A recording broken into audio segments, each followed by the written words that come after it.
GHMC greater Hyderabad municipal corporation ఎన్నికలకు గాను ఇప్పుడు తెలంగాణ ల్యాండ్స్కేప్ ఒక్కసారిగా వేడెక్కుతుంది. తెలంగాణ రాజకీయాలు వేడెక్కుతున్నాయి. ఎలా అంటారా? తెలంగాణ బీజేపీ అలాగే జనసేన మధ్య కోల్డ్ వార్ నడుస్తుంది. పొత్తుపై ఇరు పార్టీల లీడర్లు మధ్య డైలాగ్ వార్ నడుస్తుంది. తెలంగాణలో ఇటు బీజేపీకి జనసేన అవసరం లేదంటున్నారు బీజేపీ చీఫ్ రామచంద్రరావు. ఎన్నికల్లో జనసేనతో పొత్తు ఉండదని క్లారిటీ ఇస్తున్నారు.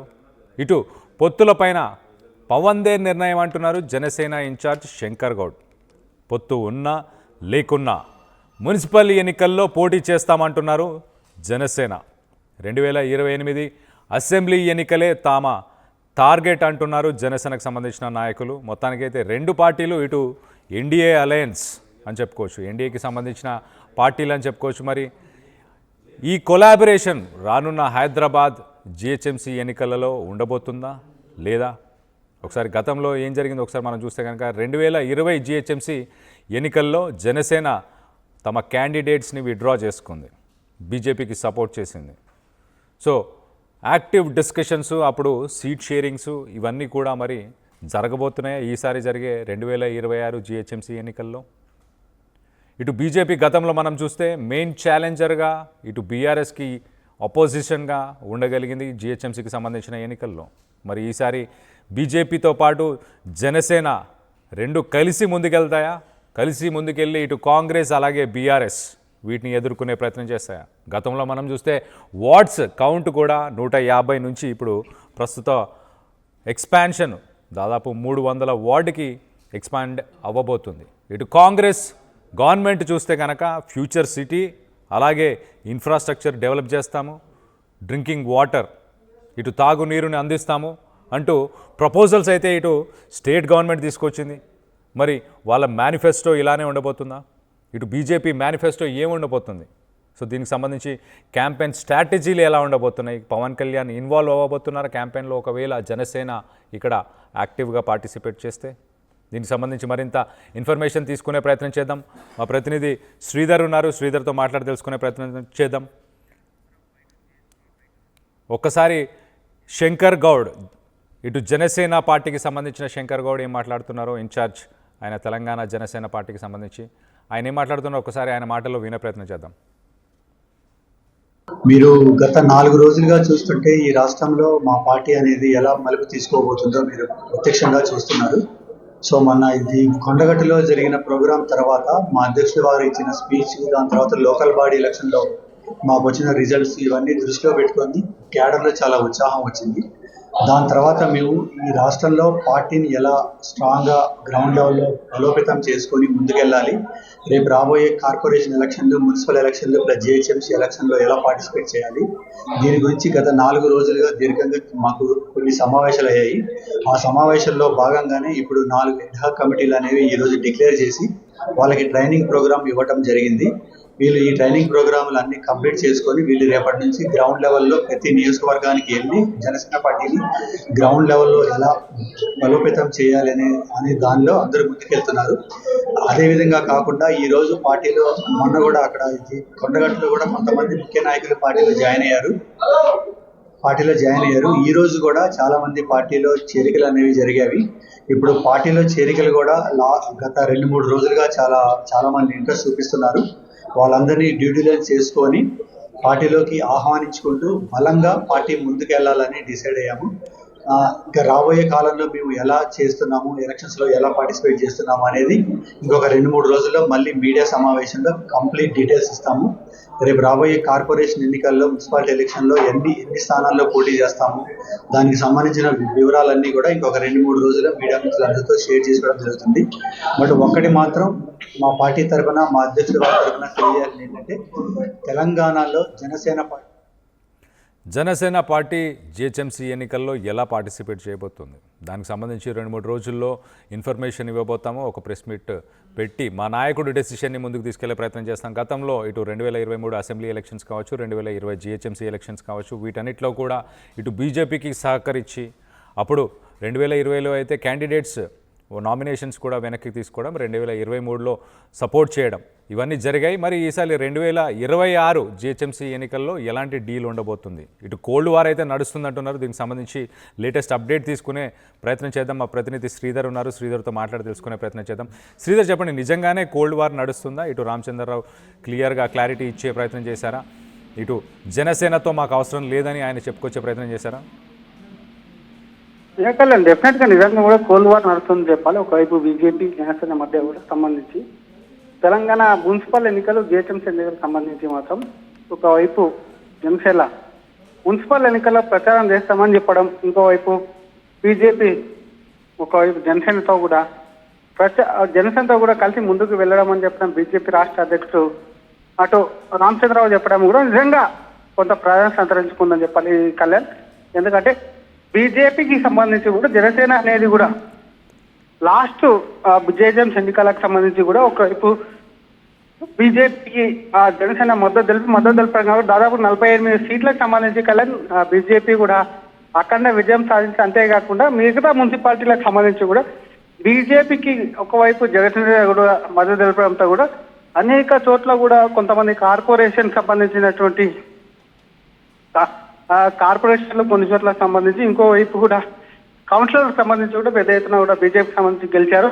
ఇప్పుడున్నటువంటి పరిస్థితుల్లో కూడా బీజేపీ సింగిల్ గానే ముందుకెళ్తుందని బీజేపీ స్టేట్ ప్రెసిడెంట్ కూడా రామచంద్రరావు చెప్పి, ఇంకోవైపు జనసేనటువంటి తెలంగాణ ప్రెసిడెంట్ కూడా ఒకవైపు శంకర్ గౌడ్ కూడా ఒకవైపు బీజేపీకి సంబంధించి బీజేపీ సరైనటువంటి ప్రకటన విడుదల చేయడంతో కూడా సింగిల్ గానే వెళ్తుంది జనసేన అని చెప్పడంతో కూడా ఒకవైపు ఇంకోవైపు కూడా ఆయనకు సంబంధించిన జనసేన చీఫ్ పవన్ కళ్యాణ్ సంబంధించి కూడా ఆయన ఫైనల్ డిసిషన్ అనంతరం అని చెప్పి కూడా శంకర్ గౌడ్ తెలంగాణ జనసేన అధ్యక్షుడు కూడా ప్రకటించడం, ఇంకోవైపు బీజేపీ రాష్ట్ర అధ్యక్షుడు రామచంద్రరావుకు సంబంధించి మాత్రం ఇంకోవైపు కళ్యాణ్ ఆయనకు సంబంధించి ప్రస్తుత పరిస్థితుల్లో కూడా జనసేన మద్దతు అవసరం లేదు, బీజేపీ ఒంటరిగా పోటీ చేసేందుకు కూడా సిద్ధంగా ఉంది. ఇంకోవైపు బీజేపీ గతంలో గెలిచినటువంటి 48 మంది కార్పొరేటర్ హైదరాబాద్ కు సంబంధించి ప్రముఖంగా కూడా 48 మంది కార్పొరేటర్లను గెలిచింది. ఇంకోవైపు కూడా మిగతా మున్సిపాలిటీలకు సంబంధించి అటు కార్పొరేషన్లకు సంబంధించినటువంటి విషయంలో ఒకవైపు జనసేన కూడా ఒకవైపు కూడా మద్దతు ఇచ్చింది. కాబట్టి ఈసారి సంబంధించి ఒకవైపు కూడా జనసేన మద్దతు సింగిల్ గానే వెళ్తుంది. బీజేపీ ఒకవేళ వాళ్ళకి సంబంధించి ఏపీలో కూడా పొత్తుంది కాబట్టి ఇటువైపు సంబంధించి మాత్రం ఒకవేళ పొత్తుంటే మాత్రం కూడా పైన ఢిల్లీ స్థాయిలో కూడా చర్చ ఉండాలి. కాబట్టి తనకు సంబంధించి కూడా ఢిల్లీ స్థాయిలో చర్చ లేదు. కాబట్టి ఈసారి సంబంధించి డెఫినెట్ గా కూడా తెలంగాణకు సంబంధించి వేరు, ఏపీకి సంబంధించి వేరు. కాబట్టి ఏపీకి సంబంధించిన అంశంలో కూడా ఏపీ రాజకీయాలు వేరు, అక్కడ బీజేపీ కానివ్వండి, జనసేన కానివ్వండి, టీడీపీ కానివ్వండి, అక్కడ అలయన్స్ ఉన్నాయి. కాబట్టి ఇక్కడ తెలంగాణ రాష్ట్రంలో కూడా అలయన్స్ కు సంబంధించి కూడా పైన ఉన్నటువంటి పార్టీ బీజేపీకి సంబంధించిన నేషనల్ పార్టీ కూడా నిర్ణయం తీసుకుంటే మాత్రం డెఫినెట్ గా బీజేపీ ఒకవైపు కూడా వాటికి సంబంధించినటువంటి అంశంలో కొంత మద్దతు తెలిపే అవకాశం ఉంది. ప్రస్తుత పరిస్థితుల్లో మాత్రం జనసేన మద్దతు బీజేపీకి అవసరం లేదు, డైరెక్ట్ గా వెళ్తుంది. తెలంగాణ టీడీపీకి సంబంధించి మాత్రం టీడీపీ తెలంగాణ సంబంధించి కొంత ఫ్యాన్స్ అభిమానులు ఉన్నప్పటికీ కూడా వారికి సంబంధించి కూడా డెఫినెట్ గా బీజేపీ వారి వైపు తిప్పుకుంది. కాబట్టి వారికి సంబంధించి మాత్రం టీడీపీ కూడా అవసరం లేదు. కాబట్టి దాదాపుగా గతంలో ఉన్నటువంటి 150 డివిజన్లకు 300 డివిజన్లకు పెరిగాయి. కాబట్టి వాటికి సంబంధించి ఎక్కడ పోటీ చేయాలనే బీజేపీ ప్రస్తుతానికి కూడా వాటికి సంబంధించి కూడా కొంత బేరీజు కానీ అంచనా వాడి వేటికి వస్తుంది. యాకలన్ ఒకవైపు right Sridhar, thanks for the latest update. మొత్తం మీద ఇటు డిప్యూటీ సీఎం పవన్ కళ్యాణ్ ఆంధ్ర రాజకీయాలు వేరు, తెలంగాణ రాజకీయాలు వేరు, కానీ ఎంతో కొంత ఇటు ఆంధ్ర ఫ్యాక్టర్ అంటూ కొన్ని జిహెచ్ఎంసీకి సంబంధించిన కొన్ని ఏరియాస్లో అయితే ఖచ్చితంగా ఆ పవర్ ప్లే చేసే అవకాశం ఉంది. మరి ఇటు పవన్ కళ్యాణ్ని కలుపుకొని ముందుకెళ్ళే అవకాశం ఉందా? ఢిల్లీ పెద్దలు ఎలాంటి డెసిషన్ తీసుకోబోతున్నారు? గతంలో మనం చూస్తే 2020లో కలిసి ముందుకెళ్లారు, 2023 అసెంబ్లీ ఎలక్షన్స్లో కూడా కలిసి ముందుకెళ్లారు. కానీ బీజేపీకి తెలంగాణ ఎస్పెషలీ హైదరాబాద్ జిహెచ్ఎంసీలో మంచి పట్టు ఉంది. గతంలో మనం చూస్తే 40కి పైగా సీట్లని సాధించారు. ఇటు బీఆర్ఎస్కి గట్టి ఛాలెంజ్ ఇచ్చారు. మరి ఈసారి ఇటు కాంగ్రెస్ ఉంది ఒక పక్కన, ఇంకో పక్కన బీఆర్ఎస్. ఈ రెండు పార్టీలకి మరి కలిసి ముందుకెళ్లే ప్రయత్నం చేస్తారా? ఒక రకంగా అయితే కోల్డ్ వార్ అయితే నడుస్తుంది. ఇటు శంకర్ గౌడ్ జనసేనకు సంబంధించిన ఇన్ఛార్జ్ శంకర్ గౌడ్ చాలా క్లియర్గా చెప్తున్నాడు, మా అధినేత తీసుకునే డెసిషన్ ఇంకొక 2-3 రోజుల్లో మేము వెల్లడిస్తామంటూ ఆయన చెప్పుకొస్తున్నారు.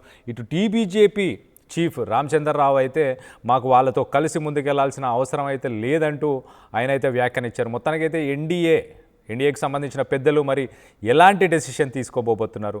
ఇటు జనసేన మాత్రం 2028కి సంబంధించిన ఈ జనరల్ ఎలక్షన్స్ని దృష్టిలో పెట్టుకొని ముందుకెళ్లే ప్రయత్నం చేద్దామని వాళ్ళు ప్లాన్ చేస్తున్నారు. ఒకసారి మనం చూస్తే జిహెచ్ఎంసీలో ఇంతకుముందు ఉన్న 150 వార్డులు కాస్త ఇప్పుడు 300 వార్డులకి వాటిని పెంచారు. ఇటు జిహెచ్ఎంసీకి సంబంధించిన 20 పరిసర ప్రాంతాల్లో ఉన్న 20 మున్సిపాలిటీలను కలుపుకున్నారు. అలాగే చాలా కార్పొరేషన్స్ని కూడా దీంట్లో కలుపుకున్నారు. సో మరి సైజు పెరగడం వల్ల ఒకసారిగా పవర్ పాలిటిక్స్ మారిపోయే అవకాశాలు ఉన్నట్టు కూడా తెలుస్తున్నాయి. ఎక్కడైతే పట్టు బీజేపీకి సంబంధించి ఎక్కడైతే కొన్ని కార్పొరేషన్స్లో పట్టు సాధించే అవకాశం ఉందో వాటన్నిటిని నిర్వీర్యం చేయడానికే ఇలాంటి పని చేసింది ఇప్పుడున్న ప్రభుత్వం అంటూ గతంలో టీబీజేపీ చీఫ్ రామచంద్రరావు వ్యాఖ్యానించారు, ఆయన విమర్శించారు. సో మొత్తానికైతే మరి ఇప్పుడు ఇటు రామచంద్రరావు క్రిటిసైజ్ చేస్తున్నారు. ఇదంతా ఒక పొలిటికల్, ఒక రాజకీయంగా ఒక మూవ్ చేశారు ఇట్లా కాంగ్రెస్ ప్రభుత్వం. బీజేపీ స్ట్రాంగ్ ఎక్కడైతే ఉందో వాటన్నిటిని దెబ్బతీసేలాగా ఈ వార్డ్స్ని అయితే ఎక్స్టెండ్ చేశారు అంటూ ఆయన చెప్పుకొచ్చారు. సో మొత్తం మీద కొంత తెలంగాణ రాజకీయాలు వేడెక్కినట్టు చాలా క్లియర్గా అర్థమవుతుంది. జిహెచ్ఎంసీకి సంబంధించిన ఎన్నికల నేపథ్యంలో మరి జనసేన అలాగే బీజేపీ రెండు కలిసి ముందుకు వెళ్తాయా లేదా అన్నది మరో 2-3 రోజుల్లో క్లారిటీ వచ్చే అవకాశం ఉంటుంది. కానీ స్థానికంగా ఉన్న లీడర్స్ ఇటు టీబీజేపీ చీఫ్ కూడా వీళ్ళు మాత్రం చాలా క్లియర్గా ఉన్నారు, మాకు కలిసి వెళ్ళాల్సిన అవసరం లేదంటూ ఇటు రామచంద్రరావు చెప్పడం. మరి పవన్ కళ్యాణ్ ఎలాంటి డెసిషన్ తీసుకోబోతున్నాడు, ఢిల్లీకి సంబంధించిన పెద్దలు ఎలాంటి డెసిషన్ తీసుకోబోతున్నారు, దీనికి సంబంధించి మీరేమనుకుంటున్నారు? పవన్ కళ్యాణ్ ఇండిపెండెంట్గా ఒకవేళ జిహెచ్ఎంసీ ఎన్నికలలో జనసేన పార్టీ ఇక్కడ పాల్గొంటే కనుక ఎన్ని సీట్లు సాధించే అవకాశం ఉందని మీరు అనుకుంటున్నారు? ఆంధ్ర ఫ్యాక్టర్ కొన్ని ఏరియాస్లో మనం ఇటు కూకట్పల్లి లాంటి ఏరియాస్లో మనం చూస్తే కూకట్పల్లి, షేర్లింగంపల్లి అలాగే కుత్బుల్లాపూర్ ఇలాంటి ఏరియాస్లో ఎక్కడైతే సెటిలర్స్ ఉన్నారో ఆ ఏరియాస్లో జనసేన పార్టీ సాధించే అవకాశం ఉందా? కొన్ని కార్పొరేటర్స్ని గెలిపించుకునే అవకాశం ఉందా? దీనికి సంబంధించి మీరేమనుకుంటున్నారు? మీ అభిప్రాయాలను కింద కామెంట్ రూపంలో తెలియపరచండి. ప్రస్తుతానికైతే ఇటు greater Hyderabad municipal corporation elections ఒక్కసారి రాజకీయాలను వేడెక్కిచ్చాయి.